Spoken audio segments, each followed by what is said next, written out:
میں نے اس ذات پہ لکھنے کی جسارت کی ہے جس کے دامن میں فرشتوں نے عبادت کی ہے۔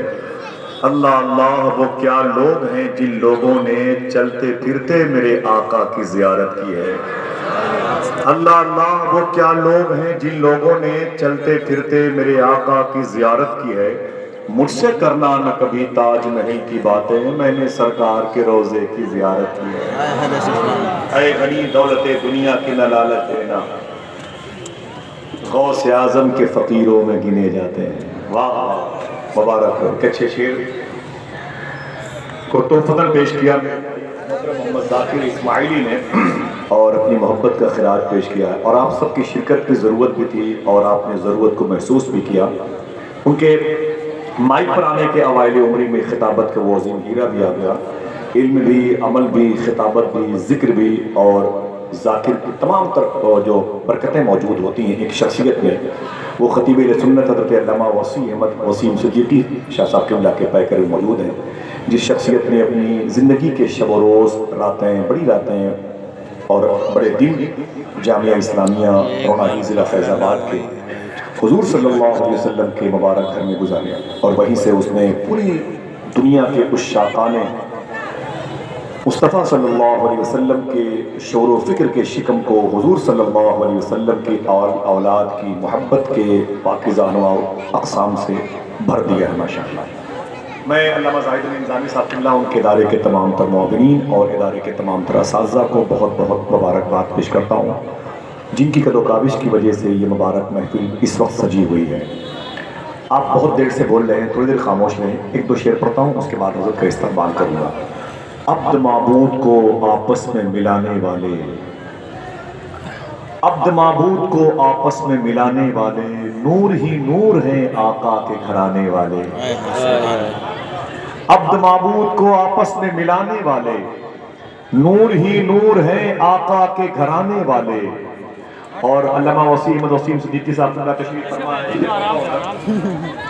قدم موسی قبول فرمائے کہ عبد معبود کو آپس میں ملانے والے، نور ہی نور ہے آقا کے گھرانے والے۔ میری کٹیا میں بھی رکھ دے کبھی نورانی قدم، بن کے مہمان خدا عرش پہ جانے والے۔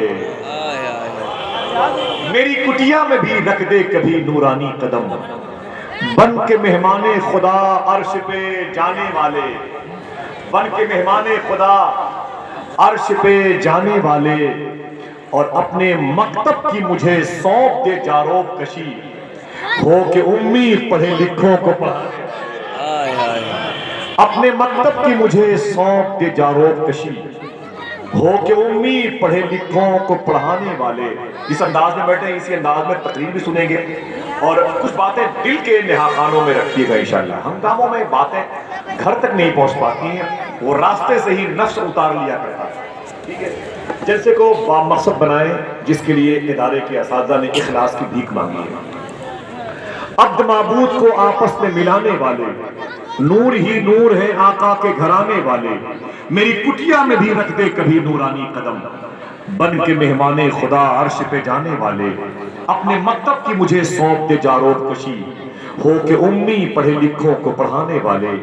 ایک اشارہ میری ٹوٹی ہوئی قسمت کی طرف، چاند تاروں کو اشاروں سے بلانے والے۔ عبد معبود کو آپس میں ملانے والے، نور ہی نور ہے آقا کے گھرانے والے۔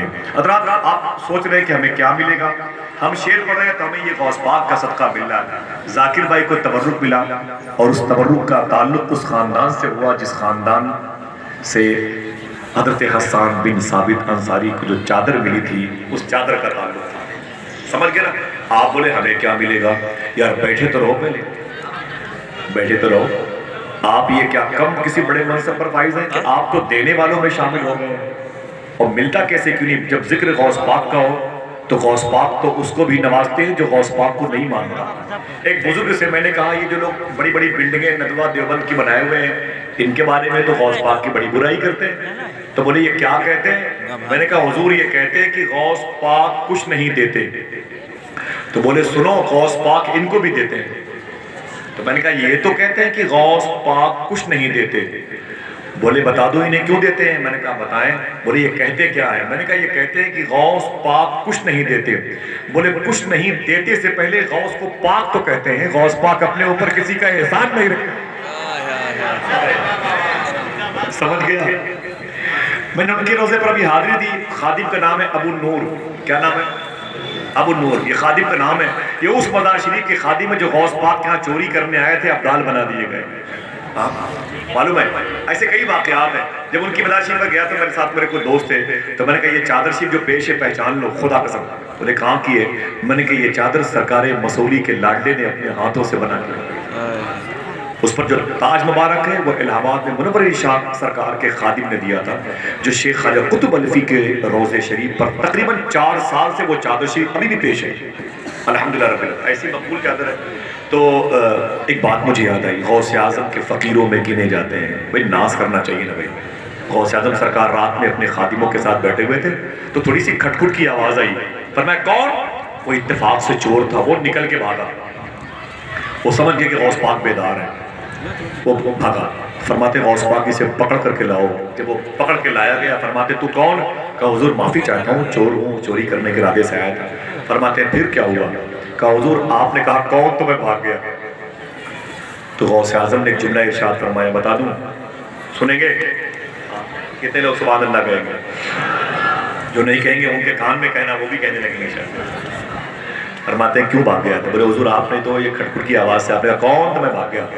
تو غوث اعظم فرماتے ہیں سن، عبد القادر کے گھر سے تیرا خالی ہاتھ جانا مناسب نہیں ہے، آئے۔ پھر آپ نے اپنے خادم سے فرمایا کہ اسے بھی دے دو، اسے بھی کچھ دے دو۔ تو خادم نے کہا یا سیدنا شیخ اسے کیا دے دیں؟ سنیں، غوث اعظم کے فقیروں میں گنے جاتے ہیں۔ فرماتے ہیں یا شیخی اسے کیا دے دیں؟ غوث پاک فرماتے ہیں اسے وہ دے دو جو یہاں بھی کام آئے وہاں بھی کام آئے۔ آتا ہے فقیروں پہ انہیں پیار کچھ ایسا، خود بھیگتے ہیں اور خود کہیں منگتے کا بھلا ہو۔ سبحان اللہ، میرا امام کہتا ہے۔ تو دوستو بہت بہت مبارک ہو اس مبارک محفل میں۔ میرے دوست ہیں حسن نام ہے، امبیکا پور کے رہنے والے حضرت، وہ غوث پاک سے اتنی محبت کرتے ہیں، اتنی محبت کرتے ہیں نہ پوچھے۔ وہ بائک سے گھر جا رہے تھے، سامنے کار جا رہی تھی، تو گھر نہ گئے، اسی کار کے پیچھے پیچھے چلنے لگے۔ ان کے دوست جو پیچھے بیٹھے ہوئے تھے بولے یار عجیب بات ہے، گھر چھوڑ کے اس کار کے پیچھے، پتہ نہیں یہ کار کہاں جا رہی ہے، وہ دھول اڑا رہی ہے، تم اس کے پیچھے لگے ہوئے ہو۔ تو حسن بھی کہتے ہیں میں نے کہا تجھے پتہ نہیں اس کار پہ غوث اعظم کا نام لکھا ہوا ہے اور میں غوث اعظم کے پیچھے پیچھے چلنا چاہتا ہوں۔ سبحان اللہ۔ ایک صاحب تھے اپنے دروازے پر بڑی نعمتیں تقسیم کر رہے تھے، بڑے پیسے تقسیم کر رہے تھے، تو کسی نے کہا یار کیا بات ہے بیٹے کی پیدائش ہوئی ہے؟ بولے نہیں۔ بولے پھر کیا بیٹے کے بیٹے کی پیدائش ہوئی؟ بولے نہیں۔ بولے پھر یہ اتنے پیسوں کا یہ مٹھائیاں تقسیم کرنا؟ بولے آج میرے شہر میں بغداد شریف کی طرف سے ہوا آئی۔ آئے ہائے اے غنی دولت دنیا کی نہ دینا لالچ، غوث اعظم کے فقیروں میں گنے جاتے ہیں۔ سبحان اللہ، بہت بہت شکریہ۔ اب آئیے دوستو، جلسے کا ایک مقصد ہوتا ہے، وہ مقصد یہ ہے کہ وہ باتیں جو ہمیں نہ معلوم ہوں وہ معلوم ہو جائیں، یا جو باتیں ہمیں معلوم تھی ہم نے اس کو اہمیت نہ دی وہ پھر سے ازبر ہو جائے۔ شخصیت مائک پر وہ آئے کہ جو اپنی ظاہری زبان کا استعمال کم کرے بلکہ زبان دل کا استعمال کرے، تاکہ اصلاح دل کی ہو۔ دل مسلمان ہو گیا یہ دست بازو مسلمان ہو گیا۔ تو میں یہ سوچ کر کے جس نے پوری زندگی علم حدیث کی برکتیں حاصل کی اور تقسیم بھی کیا، جس نے علم مصطفیٰ کو کی نورانیت سے اپنے قلوب کو روشن منور کیا، اسے پوری دنیا میں پھیلنے والے طلبہ کرام کے سینے میں اس نے مدغم کیا۔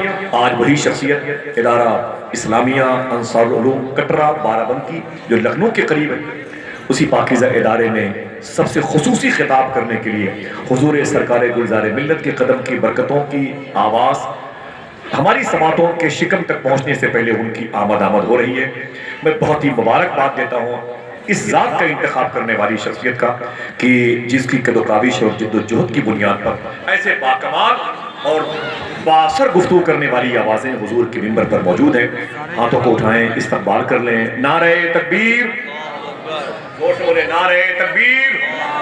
منبر شریف کے علماء یہ سوچ کے اپنے ہاتھوں کو اٹھائیں کہ کسی نہ کسی اینگل سے ہمارا بھی تعلق یا تو ہمارے استاذ ہوتے ہیں یا پھر دادا استاذ ہوتے ہیں، یا اس نسبت سے کہ کہ ہم نے بھی اس ادارے میں تعلیم حاصل کی ہے جہاں حضرت نے اپنی زندگی کے لمحے گزارے ہیں، یا ہم بھی اس ادارے سے محبت کرتے ہیں جس ادارے میں ایک بڑے منصب پر فائز تھے. سب کی ذمہ داری بنتی ہے. نعرہ تکبیر، نعرہ رسالت، نعرہ رسالت. جشن رحمت للعالمین، فیضان سرکار غوث العظم، عظمت غریب نواز، مسلک اعلی حضرت، عظمت حضور تاج الشریعہ، آمد حضور سرکار گلزار ملت، علماء اہل سنت.